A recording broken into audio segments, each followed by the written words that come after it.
Bisa tidak misalnya kita fair ngecek apa yang dilakukan oleh KDM di Jawa Barat?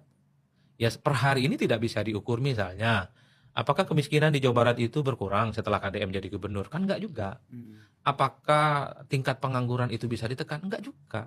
Padahal kalau kita mau konversi secara jujur nih ya, saya belum bicara yang agak panjang kali lebar. Iya. Data BPS beberapa waktu yang lalu, Jawa Barat itu tidak masuk provinsi yang memiliki kualitas hidup yang baik.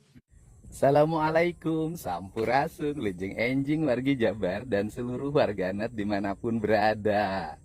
Pagi ini saya akan menyapa abangku tercinta. Ini pengamat yang sangat akurat analisisnya, akademisi yang sangat mumpuni, metodologi cara pengajarannya, Bang Adi Prayitno. Terima kasih Bang, terus menerus memberikan otokritik pada saya, terutama menyoroti persoalan kedikenalan saya melalui media sosial dengan kerja yang dilaksanakan tidak sebanding. Ya memang Bang, saya akui itu benar. Dan Abang mengatakan, saya 3 hal yang saya lihat Abang soroti. 1, ternyata angka kemiskinan di Jawa Barat tidak mengalami perubahan, begitu-begitu saja, tidak mengalami penurunan. 2, angka pengangguran juga sama, penganggurannya tidak mengalami penurunan.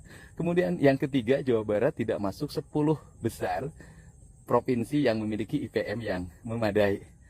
Barangkali Abang bisa lihat data BPS tahun 2025 dan 2026 Bang. Siapa tahu Abang lupa. Di data BPS 2025-2026 semenjak saya memimpin, angka pengangguran mengalami penurunan. Memang tidak terlalu besar Bang, tetapi ada penurunannya. Yang kedua, angka kemiskinan juga mengalami penurunan, memang belum sesuai dengan harapan. Kemudian yang ketiga adalah mengenai IPM Bang, memang sudah sejak lama Jawa Barat rankingnya bawah. Tetapi di 2025 itu udah data BPS-nya ada, bahwa Jawa Barat itu peringkat pertama nasional mengalami kenaikan angka IPM dalam tahun 2025.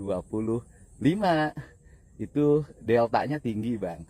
Semoga otokritik Abang bisa memacu saya untuk bekerja melayani masyarakat dalam setiap hari. Dan catatan penting, apa yang diraih oleh Jawa Barat itu bukan kinerja gubernur, tapi kinerja seluruh warga Jabar, dari mulai RT, kepala desa dan kelurahan, camat, bupati dan wali kota. Karena Jawa Barat gubernurnya ya kerjanya ngonten aja, gimana berhasil ya Bang ya.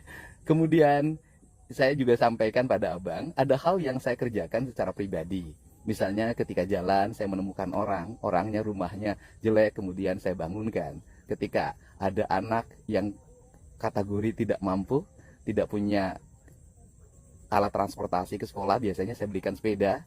Kemudian juga ada masyarakat yang petani, dia tidak punya kambing, saya beri. Itu yang sering saya lakukan, personal Bang. Memang secara pribadi saya sebagai warga biasa setiap hari harus melakukan hal yang positif bagi warga. Tetapi dari sisi kebijakan, kita juga ada kebijakan Bang, bahwa misalnya anak-anak sekolah di Jawa Barat hari ini negeri sudah free Bang. Swasta secara bertahap sekarang dibebaskan berdasarkan kemampuan anggaran pemerintah provinsi. Kemudian masyarakat kategori tidak mampu, anak-anaknya mendapat supporting, baju, sepatu, tas, sehingga mereka bisa bersekolah, bahkan transport. Kemudian yang berikutnya, di Jawa Barat angka infrastrukturnya lumayan naik Bang. Dulu hanya 400 miliar per tahun itu untuk bangun jalan, sekarang mendekati angka 4 triliun. Dulu yang tidak punya listrik hampir 600.000 kepala keluarga loh Bang. Sekarang tinggal 80.000 dalam waktu setahun setengah. Kemudian pembangunan rumah rakyat miskin juga kalau digabung antara provinsi, kabupaten, kota, ya jumlahnya puluhan ribu, selain yang dilakukan secara personal. Dan kemudian layanan untuk kesehatan Bang, kita jamin seluruh warga apabila berobat mengalami kesulitan. Itu bisa lihat Bang tayangan-tayangannya dalam setiap waktu. Tentunya pasti banyak kekurangan-kekurangannya, tetapi saya yakin bahwa apa yang Abang lakukan buat saya itu adalah otokritik yang bertujuan untuk kemajuan. Dan dulu kita pernah kontak-kontak ngajak saya bertemu di Bekasi, nengok sekolah mertua Abang. Semoga nanti bisa bertemu Bang. Hatur nuhun, salam hormat untuk keluarganya. Sehat dan bahagia selalu.